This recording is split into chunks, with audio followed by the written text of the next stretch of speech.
Bonjour à tous, nous allons aborder aujourd'hui le module 2 du cours sur les maladies et les intoxications. Nous aborderons plus précisément les dyspnées et les douleurs abdominales. L'objectif général. À la fin de ce cours, vous serez capable de décrire les affections qui engendrent de la dyspnée ainsi que celles qui engendrent des douleurs abdominales aiguës. Les objectifs spécifiques de ce cours sont de savoir identifier les pathologies respiratoires qui peuvent provoquer de la dyspnée, savoir identifier les pathologies qui peuvent provoquer des douleurs abdominales, savoir énoncer pour chaque pathologie les signes et les symptômes et de pouvoir expliquer votre prise en charge. Dans le plan de présentation, nous allons d'abord aborder tout ce qui est difficultés respiratoires et dans l'autre partie, les douleurs abdominales.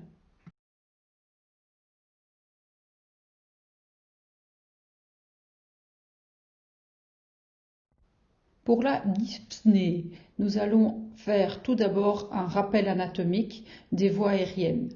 Les voies aériennes supérieures, les voies aériennes inférieures, et nous allons rappeler le poumon. Nous allons voir ensuite les pathologies liées aux trois parties du système respiratoire, à savoir l'obstruction des voies aériennes supérieures, l'œdème de Quincke et l'épiglottite. Pour les voies inférieures, nous allons aborder l'asthme et le patient BPCO.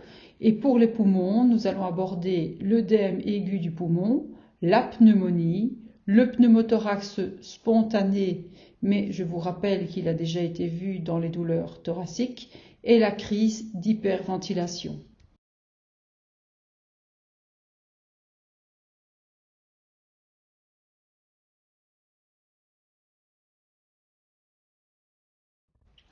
Pour rappel, d'un point de vue anatomique, les voies aériennes sont divisées en deux parties, les voies aériennes supérieures et les voies aériennes inférieures. Les voies aériennes supérieures commencent à partir des fosses nasales et se terminent au niveau du larynx, au niveau plus précisément du carrefour oropharyngé. La deuxième partie des voies aériennes sont les voies aériennes inférieures. Elles démarrent à partir de la trachée, continuent en formant les bronches souches, les bronches, les bronchioles et à la fin se terminent par les sacs alvéolaires. À partir de chaque bronche souche, vous avez l'organe de la respiration qu'est le poumon. Pour rappel, la physiologie respiratoire se passe en deux temps. Vous avez d'abord une phase inspiratoire qui est une phase active. On dit qu'elle est active parce qu'elle entraîne le travail des muscles. Grâce à cette phase, l'air peut rentrer dans les poumons et les échanges gazeux peuvent se faire au niveau des capillaires alvéolaires. D'un côté, l'oxygène rentre dans les poumons, de l'autre côté, le sang vicié, donc le CO2, en ressort. La mécanique pour permettre cette phase inspiratoire se passe en trois temps. Un premier temps où les muscles intercostaux et le diaphragme se contractent. Dans un deuxième temps, vous avez les poumons grâce aux plèvres qui les entourent. Ils vont suivre les mouvements de la cage thoracique. Et donc, dans un troisième temps, le volume des poumons augmente. Et comme il est négatif par rapport à la pression atmosphérique qui est positive, l'air s'engouffre dans les poumons tel un soufflet. La première pathologie que l'on va voir concernant les voies aériennes supérieures sont l'obstruction. Il faut savoir que l'on peut décrire deux types d'obstruction. Vous avez l'obstruction mécanique, et cette obstruction mécanique, c'est ce qu'on appelle faire une fausse déglutition par présentation d'un corps étranger qui va passer dans la trachée. Et puis vous avez l'autre obstruction, c'est plutôt une obstruction médicale par gonflement des voies aériennes supérieures. L'obstruction des voies aériennes supérieures par fausse déglutition survient lorsque l'épiglotte ne fonctionne pas correctement. Lors de la déglutition, l'épiglotte va fermer la trachée pour empêcher que le bol alimentaire ne rentre dedans.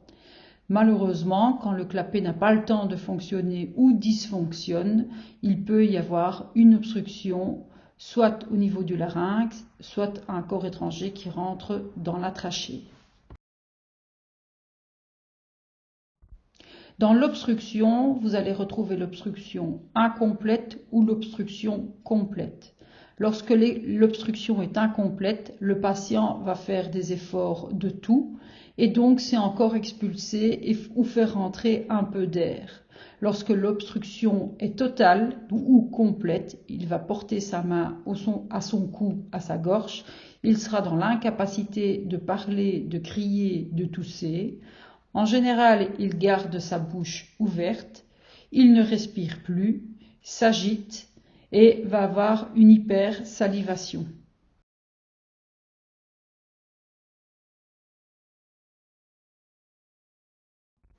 Votre prise en charge est assez simple. Si la personne est consciente, vous allez faire une manœuvre qu'on appelle la manœuvre d'Emlich. Cette manœuvre est une manœuvre de désobstruction qui consiste à placer son poing sous le diaphragme du patient et d'exercer une pression de la face antérieure vers la face postérieure tout en remontant vers la bouche de la victime. Ce mouvement se fera plusieurs fois pour essayer d'extraire le corps étranger. Mais vous verrez plus précisément les techniques de la manœuvre d'Emlich en pratique dans le module oxygénation. Si la personne est inconsciente d'emblée ou si elle devient inconsciente malgré vos tentatives de désobstruction, vous devez entamer une RCP classique en essayant de ventiler votre patient. Voici l'algorithme que vous devez réaliser lorsque la patient s'obstrue, soit qu'il est conscient, soit qu'il est inconscient.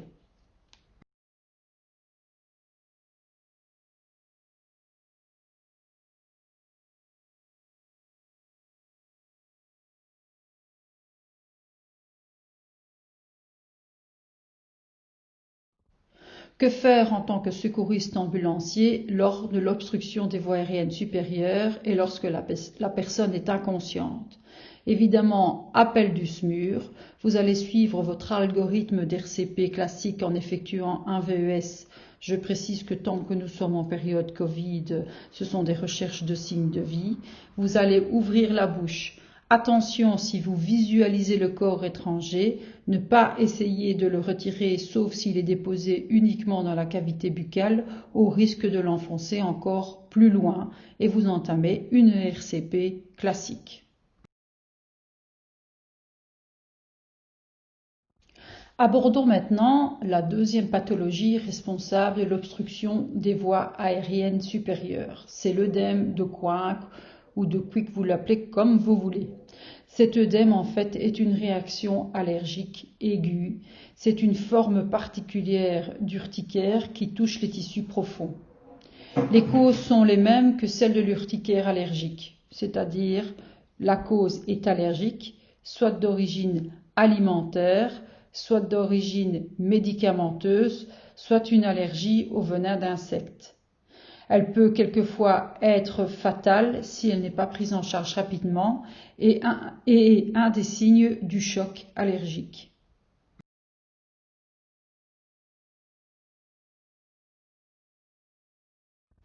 Quels sont les signes et les symptômes? Mais vous aurez d'abord un patient qui va se gratter la gorge, qui va avoir du mal à déglutir. Vous allez aussi avoir un gonflement de la langue et de l'ensemble du visage. Le patient, quand ça arrive à son stade aigu, a des difficultés ou des impossibilités de parler, des difficultés à déglutir et des difficultés ou une impossibilité de respirer. Bien souvent, vous allez voir que les muqueuses sont fort gonflées, sont rouges, et avant d'arriver à ces stades ultimes, vous allez voir que les yeux gonflent, que la bouche gonfle. En général, le patient est pris d'un prurite. Un prurite, donc c'est des chatouillements. Vous allez voir des plaques rouges apparaître. En général, ça ne se localise pas uniquement au niveau du visage, mais bien au niveau de tout le corps. Les symptômes sont d'apparition progressive et peuvent aller jusqu'à l'arrêt respiratoire.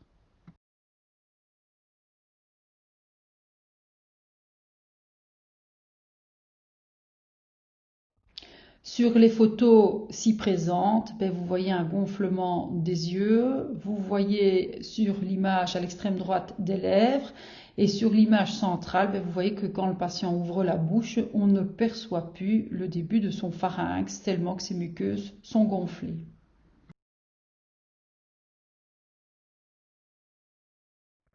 Au niveau de votre prise en charge, l'appel du SMUR est primordial.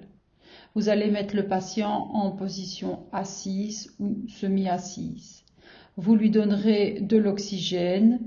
En général, on dit selon la saturation et l'état clinique, mais si vous êtes devant une réaction allergique, il faudra lui donner de l'oxygène à grand débit. Vous devrez aussi appliquer les ordres permanents, c'est-à-dire demander au SMUR si vous pouvez effectuer un aérosol chez le patient pour autant que vous ayez et que ce dernier ait les médicaments qui sont nécessaires. Attention, assurez une surveillance accrue de votre patient et faites régulièrement un bilan, surtout si vous avez des signes de choc allergique. Notons que dans ce cas-ci, si vous êtes certain d'être devant une réaction allergique, que le patient se connaît allergique et que ce dernier possède un épipène, c'est-à-dire de l'adrénaline sous forme de stylo, avec l'accord préalable du SMUR, vous pouvez l'injecter au patient. Abordons maintenant la dernière pathologie responsable des obstructions des voies aériennes supérieures. Cette pathologie, c'est l'épiglottite. Vous l'avez déjà vu dans le cours sur l'enfant en détresse. En effet, cette pathologie est assez spécifique de l'enfant, mais dans des rares cas, elle peut survenir chez des adolescents ou chez des adultes. Pour rappel, l'épiglottite est le gonflement de l'épiglotte. L'épiglotte étant le clapet qui referme les voies aériennes pour les protéger lorsque le patient déglutit. Dans des situations exceptionnelles, l'épiglotte peut se mettre à gonfler. Comme chez l'enfant, vous aurez un patient qui va rester bouche ouverte, qui aura une incapacité à déglutir. Il y aura donc une présence d'une hypersalivation, accompagnée aussi d'une grande agitation. Lorsque vous avez un patient avec une épiglottite, il faut le mettre dans un endroit au calme, lui donner de l'oxygène, voir s'il est possible, avec l'accord du SMUR, de lui faire un aérosol. Attention, comme chez l'enfant, évitez de coucher la personne, sinon l'épiglotte risque de basculer et de fermer définitivement tout le diamètre des voies aériennes supérieures.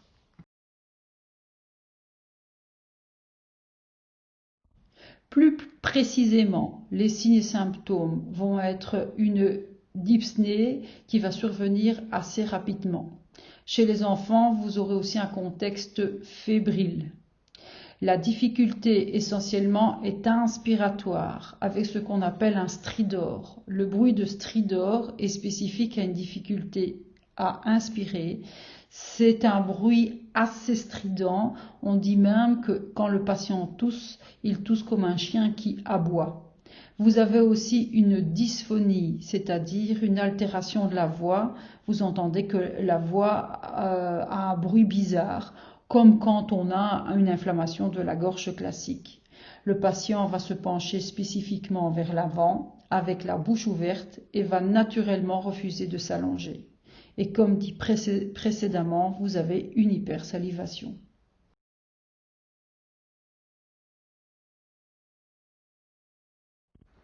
La prise en charge d'une épiglottite est, comme pour toutes les autres prises en charge, Vérifiez que le SMUR a bien été engagé. Sachez qu'il faut une prise en charge hospitalière rapide. Ne pas coucher votre patient, l'oxygéner, aérosol si possible, le rassurer, le calmer, vérifiez le reste de vos paramètres et faites un bilan clinique complet.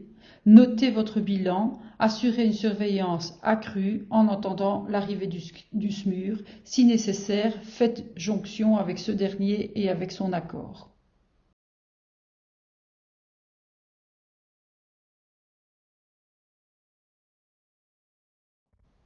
Donc, pour rappel, ne jamais coucher une personne suspecte d'avoir une épiglottite.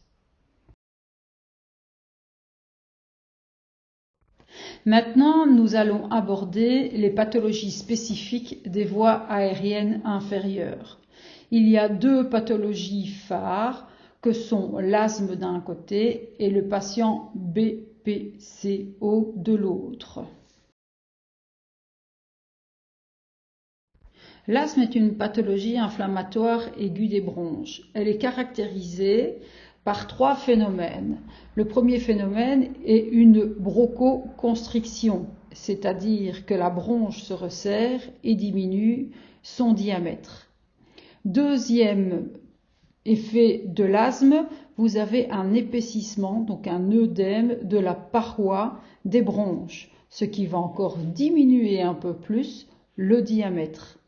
Troisième phénomène, il y a une hypersécrétion de mucus, ce qui empêche l'air de passer correctement.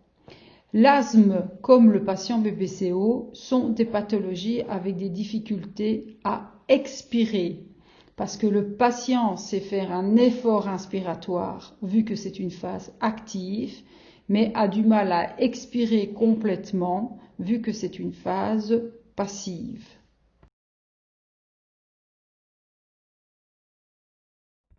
Les causes de l'asthme sont assez multiples. Vous avez d'abord des causes héréditaires.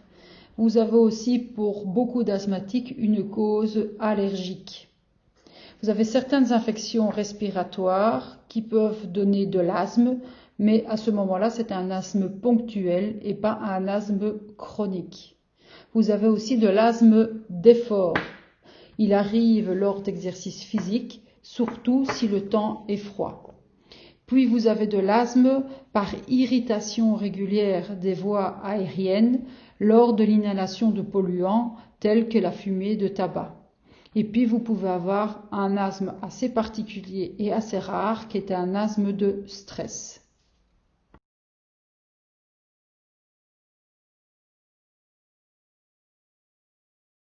Vous avez ici un tableau qui comprend les facteurs déclenchants.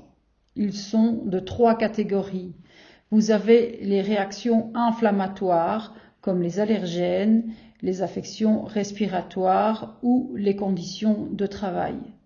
Vous avez ensuite tout ce qui est irritatif, comme les variations de température, les odeurs fortes, l'air froid, l'émotion, le stress ou l'exercice physique lors d'un temps froid.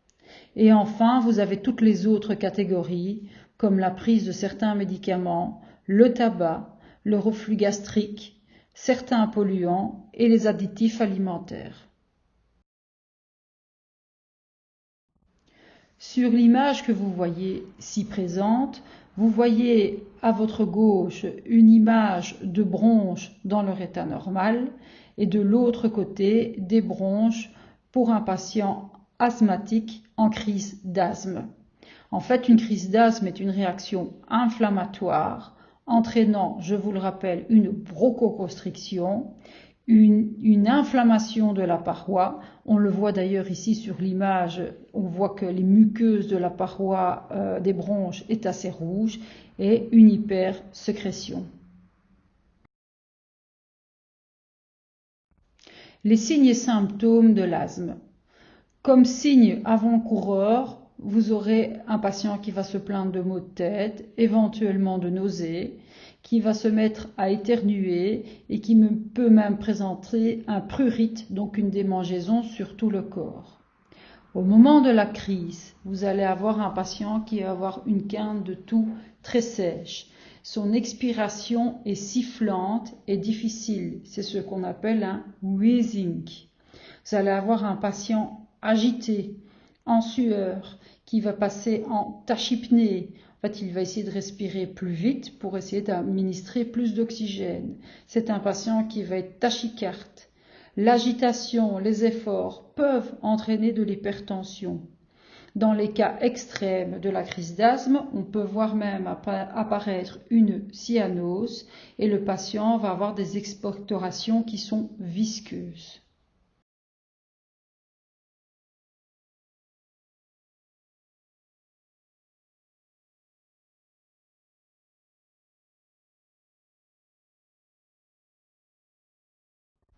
Lors de votre prise en charge, assurez-vous que le SMUR a bien été appelé. Placez le patient dans une position confortable. Vous lui donnerez de l'oxygène, mais attention, c'est fonction de sa clinique, fonction de sa saturation. Prenez les autres paramètres afin d'exclure une autre cause éventuelle. Essayez de le mettre au calme. S'il est dans une pièce avec beaucoup de gens autour de lui, mettez-le dans votre ambulance. Mais attention, ne lui faites faire aucun effort. Transportez-le en chaise ou en brancard. Vous administrez aussi un aérosol sur avis médical ou alors vous pouvez aussi essayer d'aider le patient à respirer calmement, à défaut de tout autre moyen mis à disposition.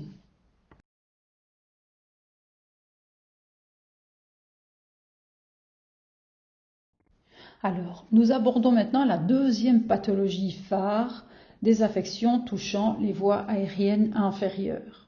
C'est la bronchopneumopathie chronique obstructive, dit BPCO. C'est une insuffisance respiratoire chronique qui est due à des lésions au niveau des petites bronches, donc c'est de la bronchite chronique, ou alors à des lésions au niveau alvéolaire.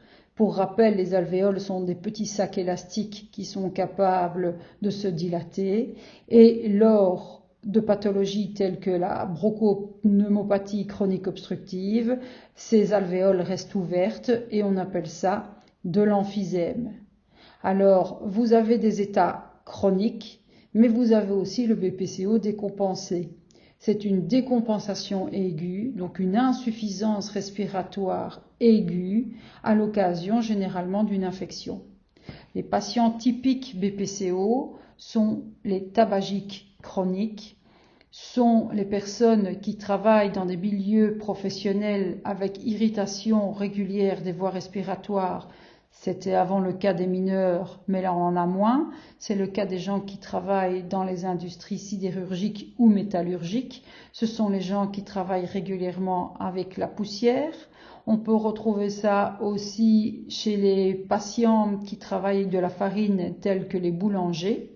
Et donc, et on retrouve ça aussi évidemment chez le fumeur passif lorsqu'il est dans un environnement de fumeurs actifs. En résumé, le BPCO a deux états. Un état chronique où il a l'habitude de vivre dans cet état-là. D'ailleurs, généralement, il faut savoir qu'il y a plusieurs types de BPCO, c'est ce qu'on appelle les GOLD. Gold 1, Gold 2, Gold 3, Gold 4. Le chronique vit sans oxygène quand il est Gold 1 ou Gold 2. À partir du troisième Gold, ce sont des patients qui sont généralement oxygénodépendants, donc qui vivent en permanence avec de l'oxygène. Ce ne sont pas des bouteilles d'oxygène pur comme vous avez dans vos ambulances, ce sont en général des oxyconcentrateurs qui reprennent l'air ambiant et qui retravaillent l'oxygène de l'air ambiant pour enrichir l'air ambiant en fractions inspirées en oxygène. Et de l'autre côté, vous avez le BPCO décompensé. Là, en fait, c'est un BPCO chronique qui va décompenser suite, comme je vous ai dit précédemment, à une infection, ou soit il est dans un milieu irritatif qui va déclencher la crise. Notons, et je vous rappelle aussi, que ce qui déclenche la respiration chez un BPCO par rapport à une personne normale, ce n'est pas sa concentration en CO2, mais bien sa diminution de sa concentration en oxygène dans le sang qui va stimuler le système nerveux pour le faire respirer. Cette notion, vous devez la garder en tête lorsque vous allez administrer de l'oxygène à ce type de patient. Dans les illustrations suivantes, vous voyez une bronche dans son état normal et de l'autre, vous voyez la bronche de BPCO.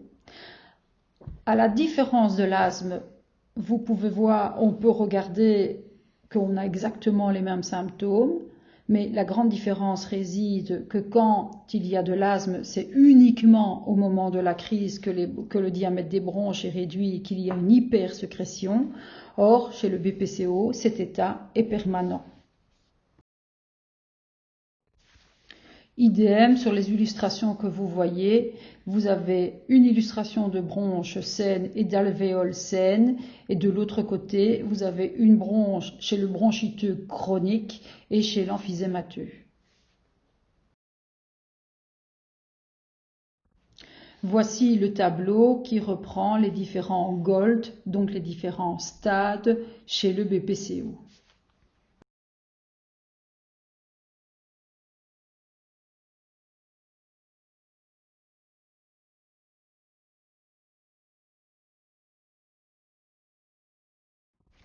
Les signes et les symptômes chez le BPCO.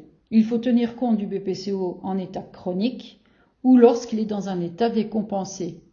Lorsqu'il est dans un état chronique, c'est un patient qui va être rapidement essoufflé. Généralement, lors du moindre effort, vous voyez qu'il a du mal à reprendre sa respiration. On peut voir une vraie difficulté respiratoire lorsque le patient ne sait pas faire de phrases complètes et qu'il lâche ses mots, donc il reprend sa respiration entre chaque mot afin de terminer sa phrase. En général, il a des expectorations anormales, très encombrées, très épaisses, pas nécessairement infectées, mais assez épaisses, et il a une toux chronique. Lorsque le patient BPCO décompense, là on va voir apparaître une dyspnée aiguë. Ce sont des patients qui vont fortement désaturer, donc ils vont avoir une saturation inférieure à 88%. Ce sont des gens aussi qui peuvent avoir une cyanose. Un BPCO décompensé, il n'est jamais bon de le voir avec une cyanose. On va le voir au seuil de la sueur. Sachez aussi que généralement, au niveau cardiologique, on va voir une tachycardie. Si cette tachycardie et si les cycles de BPCO décompensés ne sont pas pris en charge, c'est un patient qui risque l'arrêt cardio-respiratoire. Donc sur la dia ci-présente, donc, je vous rappelle ce qu'on vous a expliqué précédemment. Un BPCO, surtout quand il vit depuis longtemps dans cet état-là, a une norme en oxygène qui varie entre 88 et 92%. Je vous rappelle que ceci est une norme et qu'il faut toujours tenir compte de la clinique et de l'état de saturation habituel du patient. Je vous rappelle encore une fois, mais c'est très important, que c'est la diminution de l'oxygène dans le sang qui déclenche la respiration et que, avant de s'alarmer, il faut bien regarder la clinique de votre patient et que l'anamnèse a toute son importance ici présent.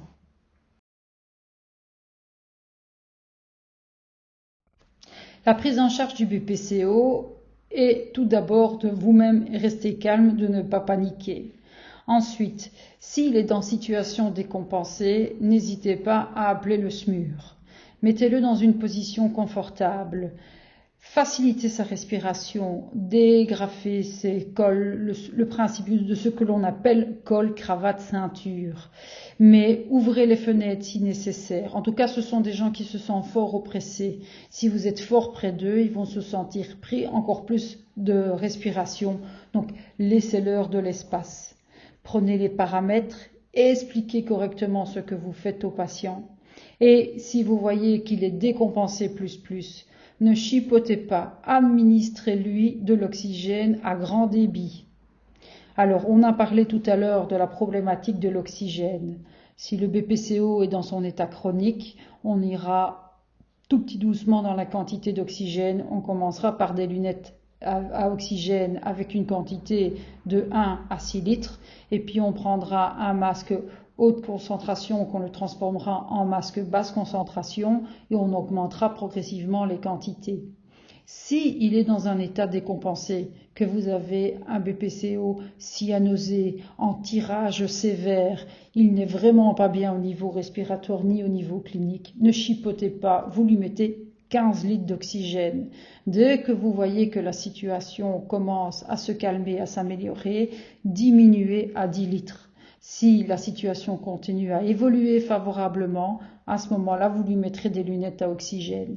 Si ce n'est pas possible, vous gardez le masque haute concentration. N'oubliez pas que vous avez toujours la possibilité d'appeler un SMUR pour pouvoir administrer un aérosol. Dans la slide ci-dessus, vous voyez d'un côté le BPCO et l'état de ses bronches et de l'autre l'asthmatique et l'état de ses bronches. Vous vous rendez compte que chez le BPCO, on a encore une petite lumière de la bronche pour laisser passer de l'air, que l'asthmatique, en crise aiguë, mais la bronche est complètement fermée.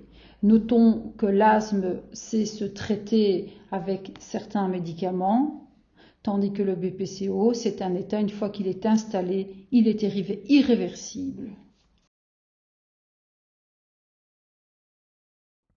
Voici encore un autre tableau qui vous compare la différence entre BPCO et asthmatique, tant au niveau des signes, des symptômes que des causes.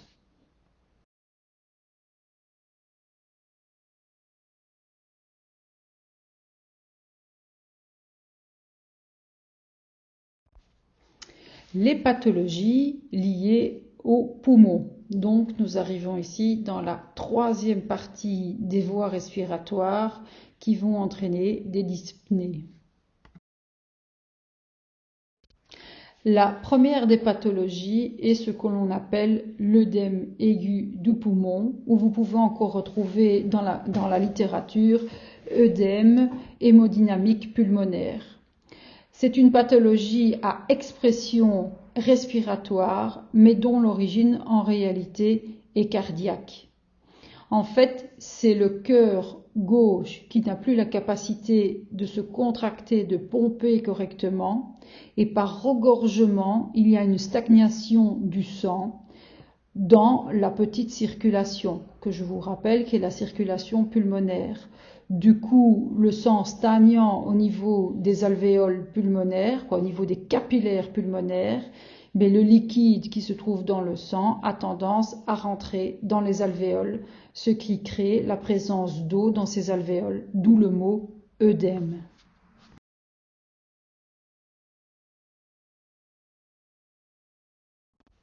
Sur cette image, vous avez une illustration très claire d'une alvéole pulmonaire vide qui permet les échanges gazeux et de l'autre, une alvéole pulmonaire avec la présence d'un œdème.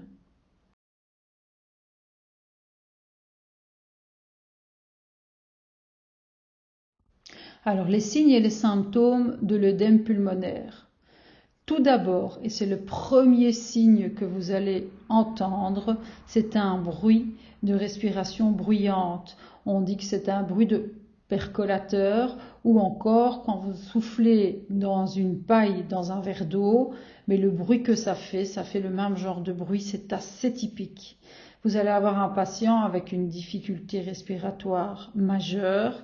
En général, il est aussi en tachypnée, donc il est difficile à respirer et sa respiration est rapide. Dans les cas extrêmes, on peut voir au niveau de la bouche une mousse rosée qui va sortir. Si le patient crache, il peut donc cracher de l'eau et du sang. C'est un patient qui va être moite, qui peut être aussi cyanosé. Il est assez angoissé, assez agité et vous aurez aussi une hypertension. Pas majeure, mais vous pouvez avoir des chiffres de la tension qui vont monter de 2 ou 3 unités supplémentaires par rapport à la normale. Notons un point important. Lorsque vous allez arriver chez un patient, chez qui vous entendez une respiration bruyante, Prenez le réflexe de regarder ses membres inférieurs. Ce sont souvent des patients avec les jambes extrêmement gonflées. En fait, les jambes sont œdémaciées.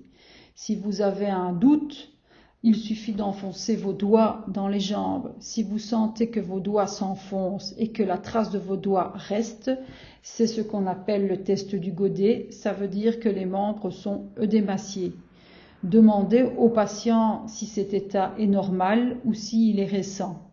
En général, il vous dira que ses pieds ont gonflé depuis quelques jours par rapport à leur état habituel. Donc, l'œdème pulmonaire au niveau prise en charge. Évidemment, avec tous les symptômes énoncés précédemment, vous allez appeler le SAMU si ce n'est pas encore fait. Vous allez mettre le patient en position assise ou semi-assise. Vous allez lui donner de l'oxygène. S'il faut, vous aspirerez la cavité buccale. Prenez bien ces paramètres, effectuez un bilan clinique complet. Notons que ce type de patient est assez moite, donc si vous faites partie d'une compagnie qui a un monitoring cardiaque, sachez que les électrodes risquent de ne pas se coller correctement. Alors, au niveau prise en charge, que va faire le SMUR? Il va agir de deux façons. On va d'abord donner un médicament qu'on appelle diurétique. Le nom commercial, c'est Lasix, qui va permettre de faire partir l'eau des poumons. Ça, c'est la première action. Donc l'action, elle est chimique. Ensuite, il y a une action mécanique. Ça fait partie d'ailleurs de l'aide au SMUR. C'est d'appliquer un masque à oxygène, mais qui va envoyer l'oxygène avec une hyperpression. C'est ce qu'on appelle la valve de Boussignac, ou encore on appelle ça une CPAP. Cette valve et son utilisation, ce masque plutôt, et son utilisation, vous allez le voir dans le cours aide aux médecins et notamment dans la partie oxygénothérapie, vous le verrez donc en pratique. La pneumonie est l'autre pathologie que nous allons voir.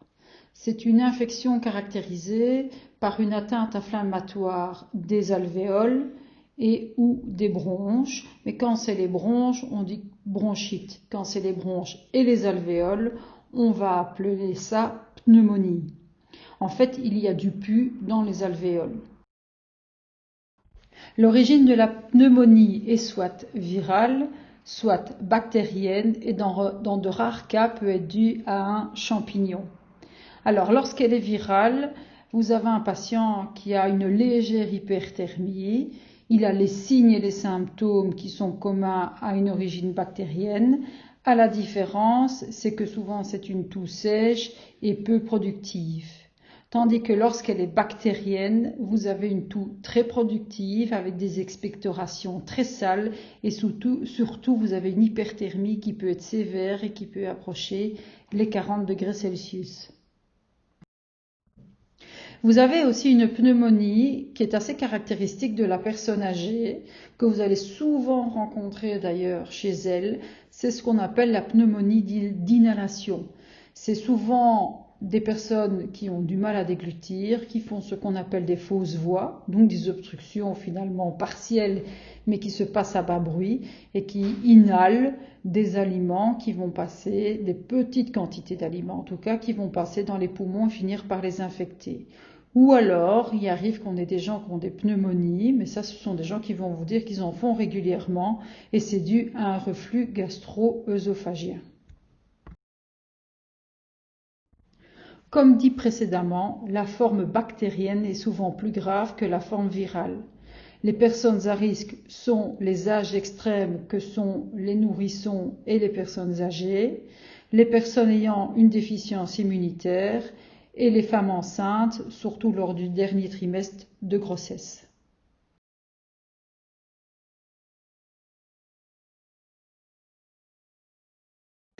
Donc les signes et symptômes sont de la toux avec ou sans expectoration de pus. Vous aurez de la fièvre, des difficultés respiratoires, mineures ou majeures selon l'avancement de la maladie.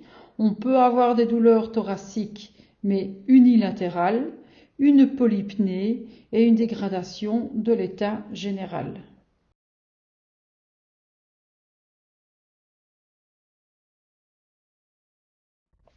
La prise en charge reste toujours la même.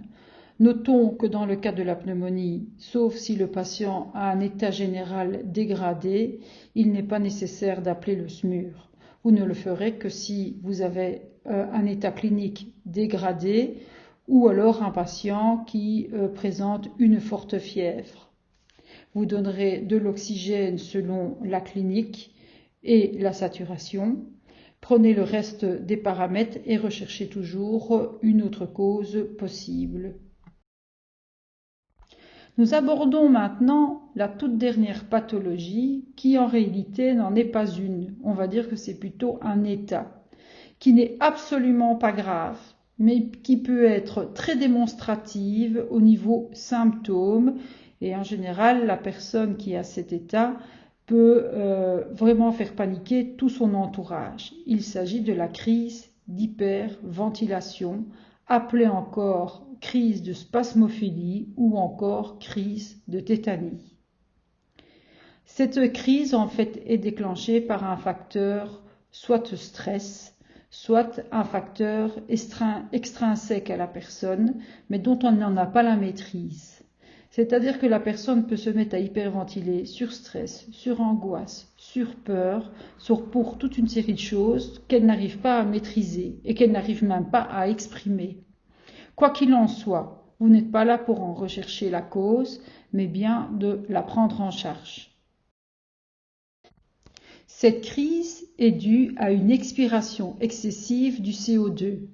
Comme la personne va respirer beaucoup trop vite, elle va faire rentrer trop d'oxygène et donc va expirer moins de CO2.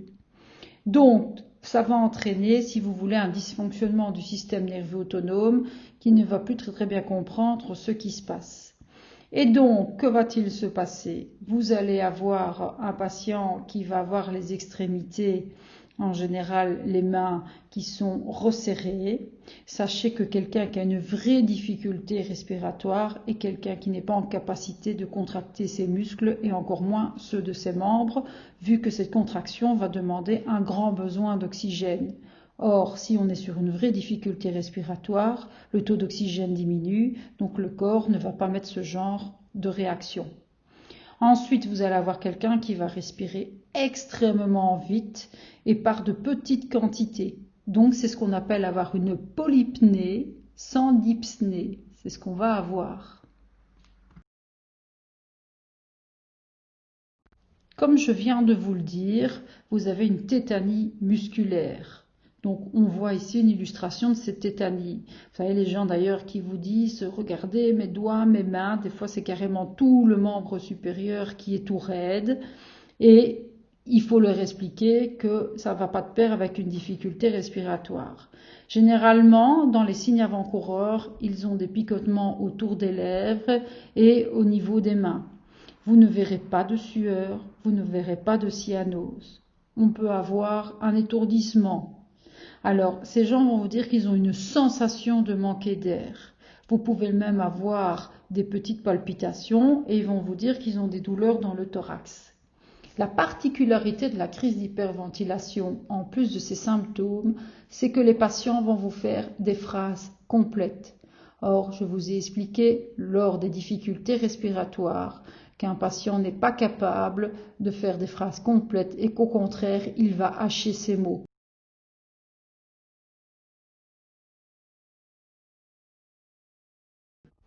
Votre prise en charge est primordiale. Alors, surtout, n'administrez pas de l'oxygène. Surtout pas.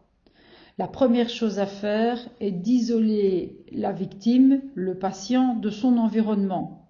Vous verrez qu'en général, ça se passe dans des environnements soit professionnels, soit familiaux.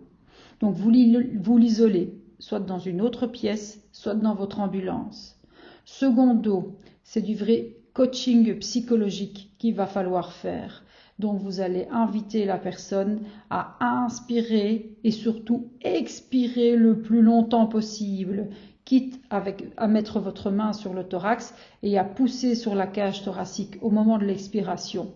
C'est un vrai coaching mental. Tertio, vous pouvez la faire respirer dans un sac. Vous avez une illustration sur la photo.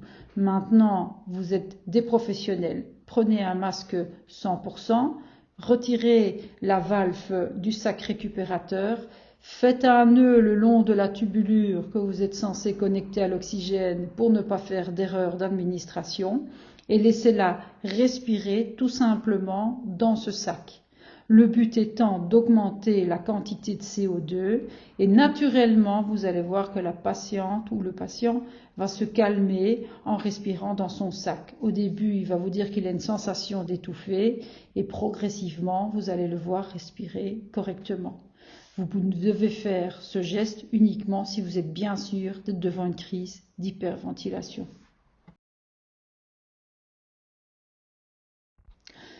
Voilà, maintenant nous allons aborder l'autre partie de ce module de cours que sont les douleurs abdominales.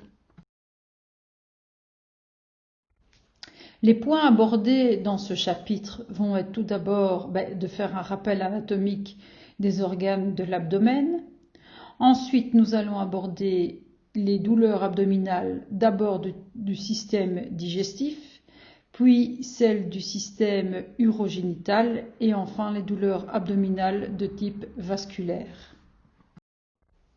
Nous allons ici aborder les douleurs abdominales liées au système digestif. Nous allons donc voir l'appendicite, la pancréatite, la cholécystite, l'occlusion intestinale, les contusions ou fractures de la rate ou du foie, l'ulcère gastrique duodénal lorsqu'il est perforé. Concernant les douleurs abdominales liées au système urogénital, nous allons aborder la colique néphrétique, la torsion ovarienne, la torsion testiculaire et nous allons revoir la grossesse extra-utérine. Dans les douleurs abdominales d'origine vasculaire, nous allons revoir la rupture d'anévrisme de l'aorte abdominale.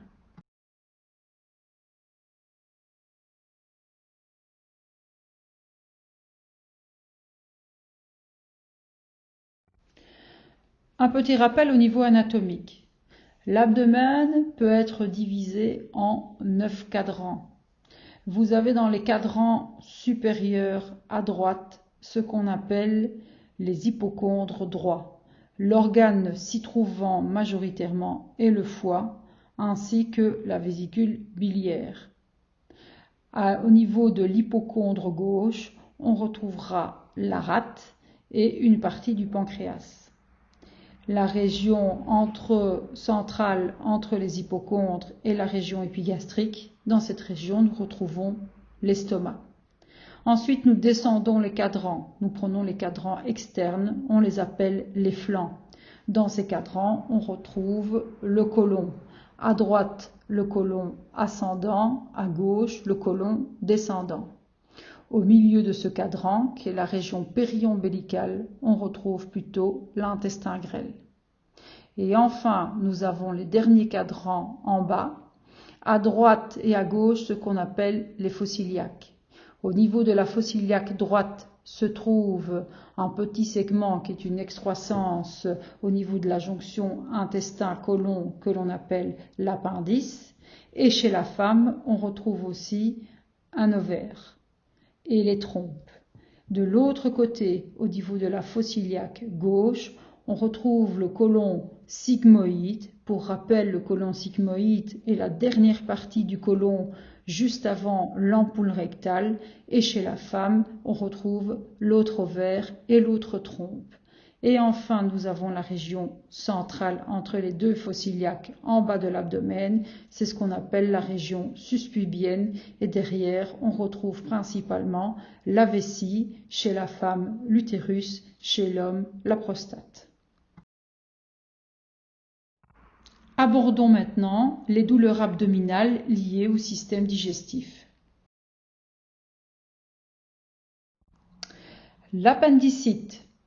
Vous aurez souvent à prendre en charge une appendicite, soit parce que vous êtes au début des symptômes et que le patient va se plaindre d'une douleur à la fosse iliaque droite, ou vous la prendrez en charge lorsqu'elle est aiguë.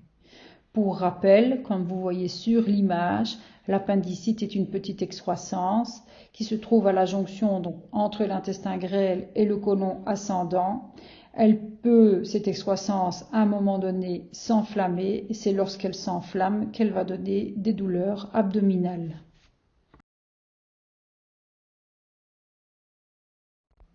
Donc, les symptômes de l'appendicite sont tout d'abord une douleur abdominale.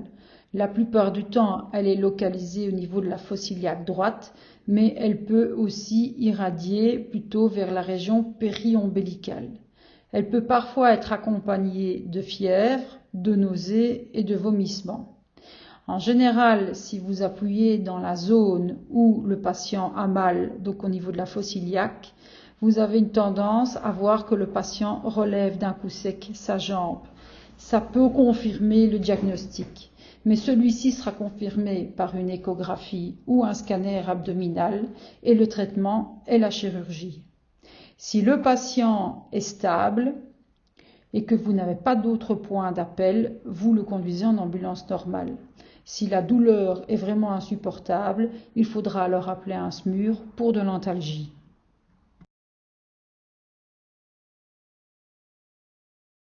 La pancréatite, c'est une inflammation du pancréas. Pour rappel, le pancréas est une glande qui est située derrière l'estomac et près du foie. C'est une glande qui a une double fonction, à la fois une fonction exocrine et une fonction endocrine.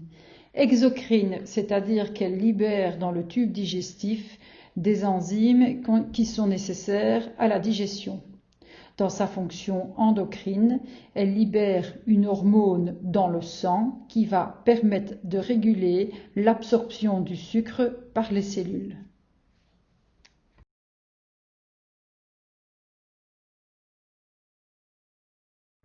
Quand va-t-on avoir une pancréatite ?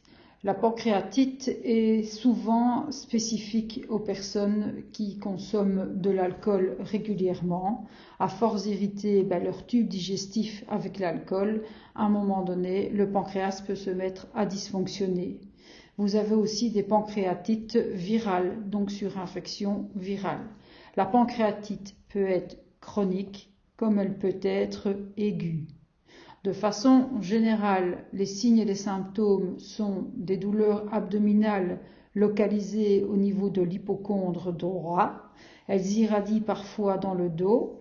Vous avez des nausées et des vomissements. Vous pouvez aussi avoir un patient avec un teint un peu jaunâtre. Le traitement est une hospitalisation qui va constituer à donner des antidouleurs et de l'antibiothérapie.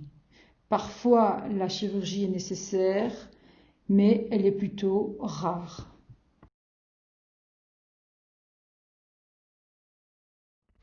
La cholécystite est la troisième pathologie que l'on va voir pour les douleurs abdominales. C'est une inflammation de la vésicule biliaire. Pour rappel, la vésicule biliaire est une petite poche située sous le foie et qui récolte la bile produite par ce dernier afin qu'elle soit libérée dans le tube digestif lors de la digestion. Ces petits calculs en général se forment dans la vésicule et lorsqu'ils migrent vers le canal de sortie, à ce moment-là, ils vont la boucher et cette vésicule va se mettre à devenir inflammatoire et c'est ce qu'on appelle la cholécystite. Pour les signes et les symptômes, vous allez avoir évidemment des douleurs abdominales qui sont assez aiguës, de type crampoïde, qui vont généralement apparaître 1 heure après les repas, donc au moment de la digestion. Vous allez avoir des ballonnements intestinaux, parfois des vomissements. Vous allez surtout avoir, lorsque vous allez discuter avec le patient, que vous allez faire votre anamnèse, demandez-lui la couleur de ses selles, parce qu'ils vont vous dire que les selles sont blanches. On dit que ces selles sont couleur mastic. Il faut savoir que quand le bol alimentaire est imprégné de bile, c'est grâce à cette imprégnation que les selles ont une couleur brunâtre. Donc, si la poche de la vésicule biliaire est bouché par un calcul, il n'y a pas émission de bile et donc le bol alimentaire ne sait pas s'imprégner et c'est pour ça que les selles sont de couleur blanchâtre, dite mastique. Le traitement consiste à une hospitalisation pour de l'antalgie. On donnera aussi de l'antibiothérapie. On va surveiller et quand c'est nécessaire, on va réaliser une chirurgie que l'on appelle une cholécystectomie.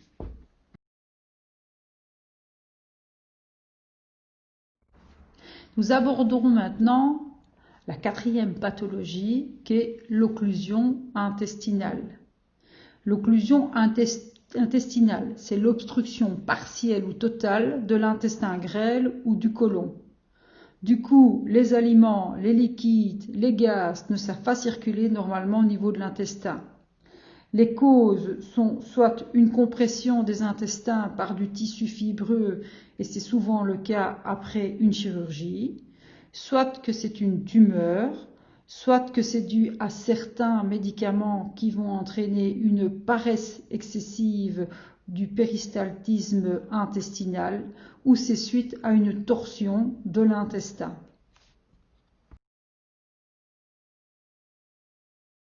L'occlusion intestinale se manifeste par des douleurs abdominales violentes. Vous allez avoir des nausées, des vomissements, parfois même ce qu'on appelle des vomissements fécaloïdes. Le patient va émettre ses selles directement par la voie digestive haute. C'est assez typique, ce sont des vomissements malodorants. Croyez-moi, quand vous les avez sentis une fois, vous saurez ce qu'est un vomissement fécaloïde. Le patient va se plaindre de constipation et une incapacité d'évacuer des gaz. L'occlusion intestinale doit être traitée en milieu hospitalier. On donnera de l'antalgie, on mettra une sonde gastrique de décharge. Parfois, on fera ce qu'on appelle une colonoscopie pour essayer de débrider la torsion, mais quand c'est nécessaire, on devra réaliser une chirurgie, soit que l'on détorsionne, ou parfois on est obligé de couper un morceau de l'intestin. Quoi qu'il en soit, au niveau de votre prise en charge, vous n'appellerez le SMUR que si le patient est hyperalgique pour justement pouvoir lui donner une antalgie.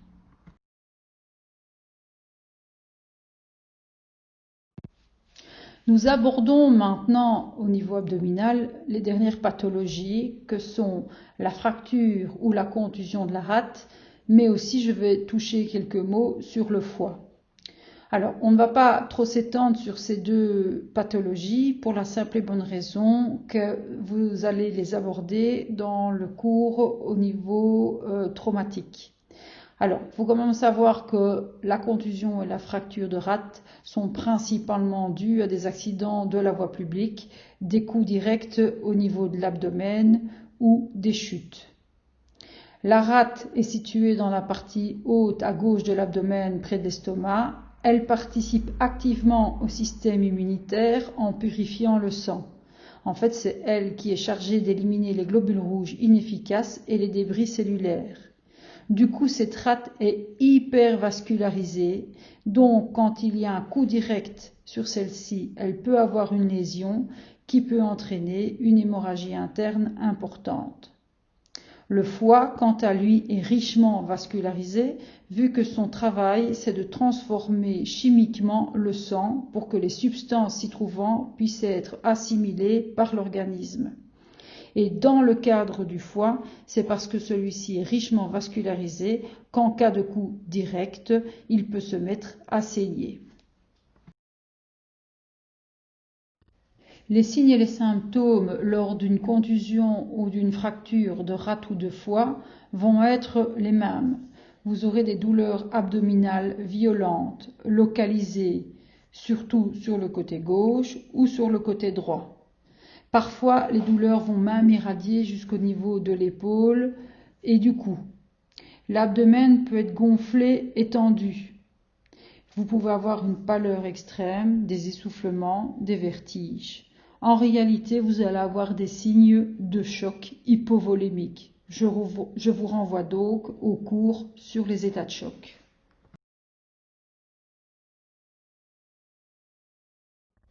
Le traitement va dépendre de la gravité de la lésion. Si c'est une contusion, ce sera uniquement une surveillance. On va surveiller aussi la perte de sang et on fera, si nécessaire, une transfusion sanguine. S'il s'agit d'une fracture, il s'agit d'une chirurgie et c'est une urgence absolue car il faut, dans le cas du foie, stopper l'hémorragie et dans le cas de la rate, si nécessaire, il faudra faire une ablation complète, ce qu'on appelle une splénectomie. Notons que les patients qui n'ont plus de rate doivent être hyper vaccinés pour la suite de leur vie car la rate intervient aussi dans l'immunité comme dit précédemment. Nous allons terminer ici les douleurs abdominales en abordant l'ulcère gastrique ou duodénal perforé. Alors, l'ulcère gastrique, c'est une plaie qui se forme au niveau de l'estomac. On parle d'ulcère gastrique ou au niveau du duodénum, ulcère duodénal. L'ulcère perforé est une complication de cette pathologie, c'est-à-dire que le trou formé dans la paroi va être une communication entre l'intérieur de l'estomac et la cavité péritonéale. Du coup, vous avez le liquide gastrique ou le liquide duodénal qui va ressortir dans l'abdomen. Le patient va avoir hyper mal au niveau abdominal, ce sont de vraies douleurs abdominales aiguës et ça nécessite une chirurgie en urgence. La complication majeure de ce type de pathologie est la péritonite. La péritonite étant l'inflammation du péritoine. Dans les signes et symptômes, vous aurez une douleur abdominale aiguë, assez diffuse, avec des patients qui vont vous montrer des douleurs au niveau épigastrique, mais qui ont tendance à se diffuser au niveau abdominal. Elles seront souvent accompagnées de fièvre. Quand vous allez poser les questions à votre patient, vous allez faire une anamnèse complète, demandez-lui s'il arrive à aller à selle. En général, vous avez un arrêt du transit. Et puis, vous avez en général des signes du choc, et notamment celui du choc septique. C'est une urgence absolue. Vous devez amener le patient à l'hôpital si son état général est encore bon, sinon vous appelez le SMUR en précisant que vous pensez être devant un choc septique dû à un ulcère gastrique ou duodénal perforé. Le traitement, je vous rappelle, c'est la chirurgie.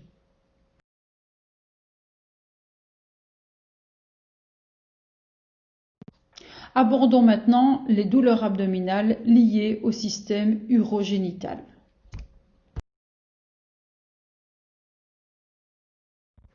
Abordons tout d'abord la colique néphrétique. Je vous rappelle qu'une colique est une contraction d'un muscle lisse. En l'occurrence, ici, c'est la contraction d'un des urtères.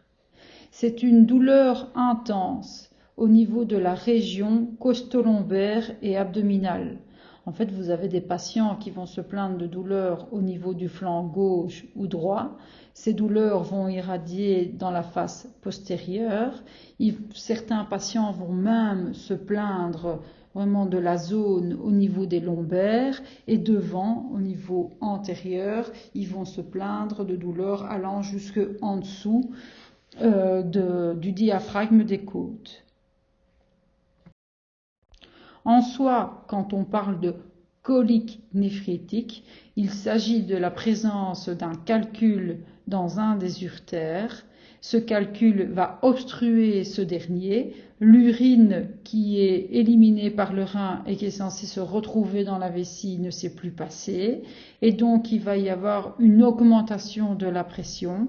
Et donc, l'urtère, comme c'est un muscle lisse, il est capable de se contracter, de se dilater, va augmenter ses contractions et ses dilatations pour permettre au calcul d'être éliminé.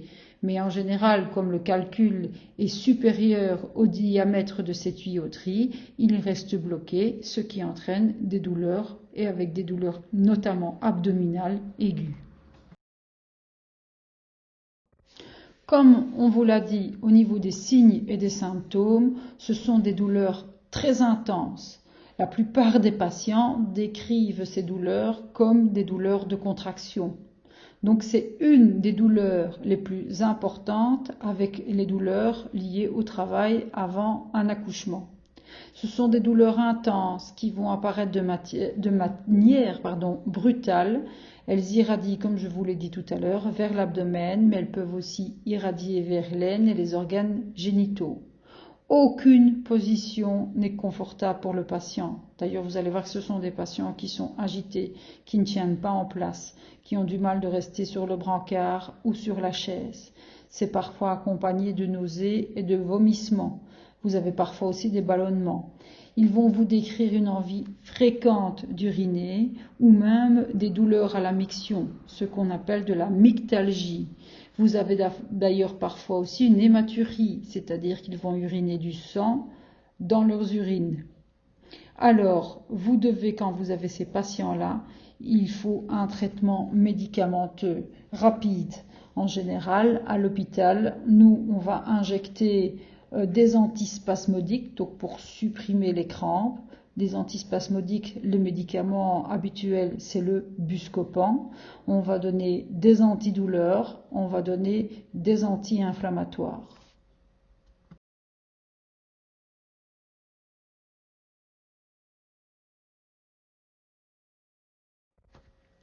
Comme je vous ai dit, donc le traitement est d'abord antalgique. Alors, en milieu hospitalier, on va réaliser ce qu'on appelle un uroscan qui va permettre d'aller visualiser les voies urinaires et de voir justement s'il y a la présence ou non d'un calcul.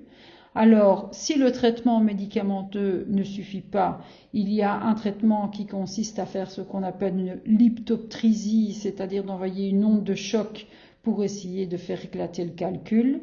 Mais bien souvent, maintenant, on va mettre une sonde qu'on appelle une sonde double J, qui est une sonde qui va monter depuis les voies urinaires naturelles jusque dans l'urtère pour permettre au calcul de s'écouler.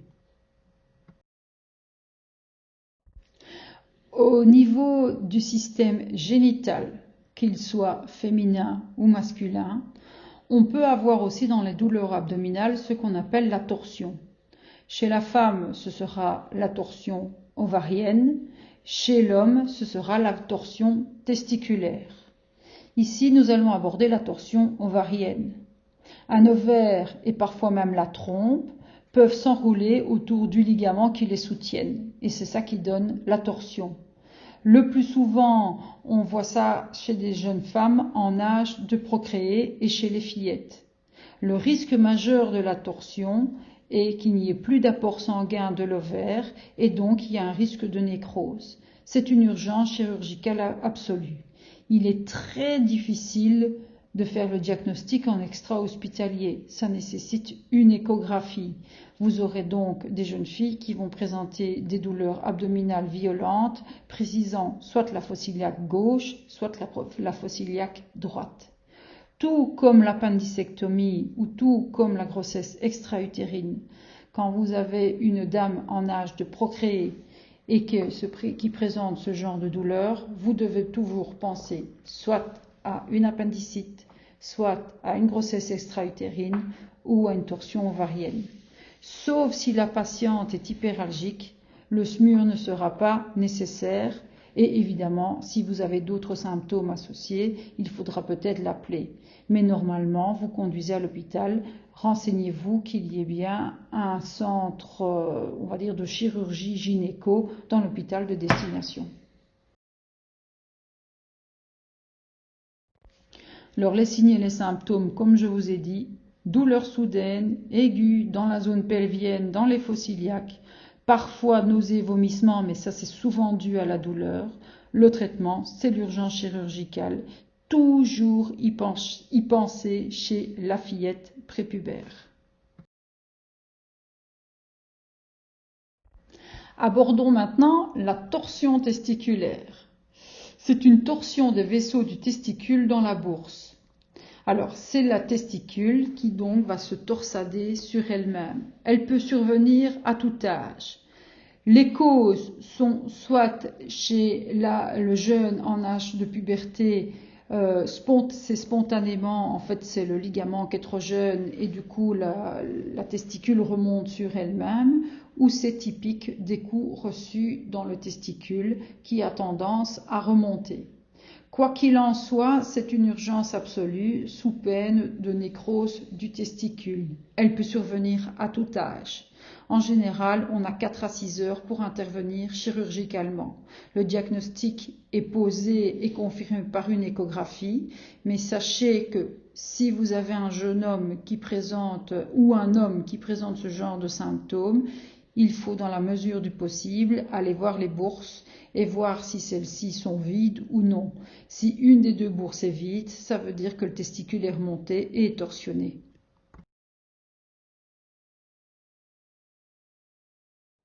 Donc, on revoit les signes et les symptômes. Gonflement de la bourse avec douleur et inflammation ou une bourse qui est vide. Douleur irradiante au niveau de la haine et de la fosse iliaque. Une gêne pour marcher.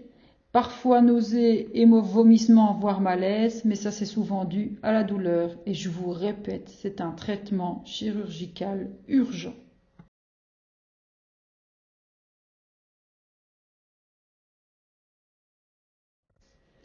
Nous arrivons maintenant à la toute dernière partie de ce module de cours et nous allons donc aborder les douleurs abdominales d'origine vasculaire. Nous allons aborder maintenant la rupture d'anévrisme de l'aorte abdominale. Le mécanisme est identique à celui de l'aorte thoracique.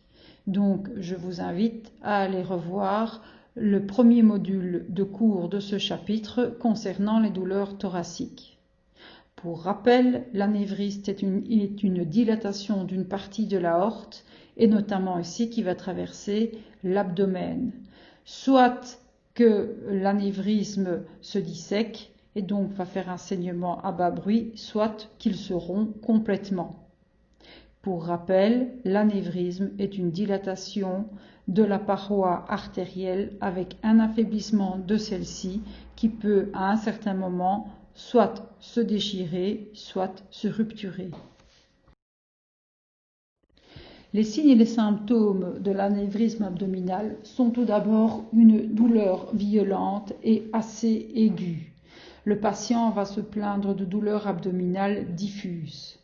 Lorsque vous allez déshabiller le patient et faire votre E du bilan, vous allez voir que, en général, les membres inférieurs ne sont pas bien irrigués, sont même assez pâles.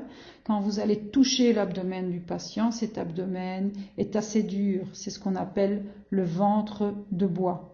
Je vous conseille d'ailleurs, si vous avez une hésitation, vous prenez une bande Velpo, vous l'entourez autour de l'abdomen du patient et vous faites un trait avec un marqueur. Quelques minutes après, vous refaites la même manœuvre. Si vous voyez que le trait doit se faire plus loin que précédemment, ça veut dire qu'il y a une hémorragie interne. Essayez de percevoir les poux fémoraux. Si vous ne savez pas percevoir les poux fémoraux alors que vous avez un pouls radial, ça veut dire qu'il y a un saignement abdominal. Vous aurez des signes du choc hypovolémique. D'ailleurs, un patient en rupture d'anévrisme, plutôt en dissection, parce que si c'est rompu, en général, on n'a pas le temps d'arriver à l'hôpital avant le décès du patient. Si vous avez des signes du choc hypovolémique, traitez-le comme tel. Mettez le patient à ce moment-là en traîne de Lenbourg. Mettez-lui de l'oxygène 15 litres. Assurez-vous que le SMUR ait bien été appelé. Vous pouvez déjà faire un bilan complet au 112 afin que celui-ci puisse prévenir l'hôpital de destination. Et sachez que ce qui peut sauver la vie d'un patient est uniquement le traitement chirurgical, mais sachez que dans ces conditions, les chances de survie sont assez faibles.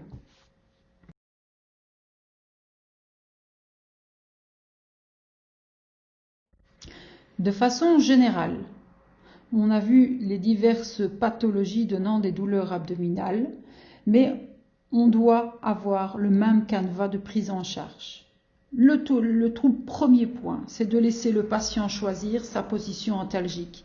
Laissez-le donc se mettre dans la position qui lui paraît la plus confortable. Vous devez faire un bilan rigoureux et complet. Importance de la clinique pour détecter des signes de choc. N'hésitez pas à appeler le SMUR si besoin. Essayez de localiser au mieux la douleur. Faites une anamnèse complète. Cherchez les antécédents du patient, son traitement. Faites un bilan circonstanciel complet. Ne donnez strictement rien à manger ou à boire à un patient qui souffre de douleur abdominale. Vous avez vu dans le court bilan que la douleur pouvait modifier certains paramètres. Utilisez l'échelle visuelle analogique de la douleur. Donc, demandez au patient sur une échelle de 1 à 10 quel est son niveau de douleur, en stipulant que 0 est une douleur nulle, donc pas de douleur du tout, et que 10 est une douleur insupportable. En général, on considère que le SMUR est nécessaire si vous avez une EVA qui est égale ou supérieure à 7 sur 10.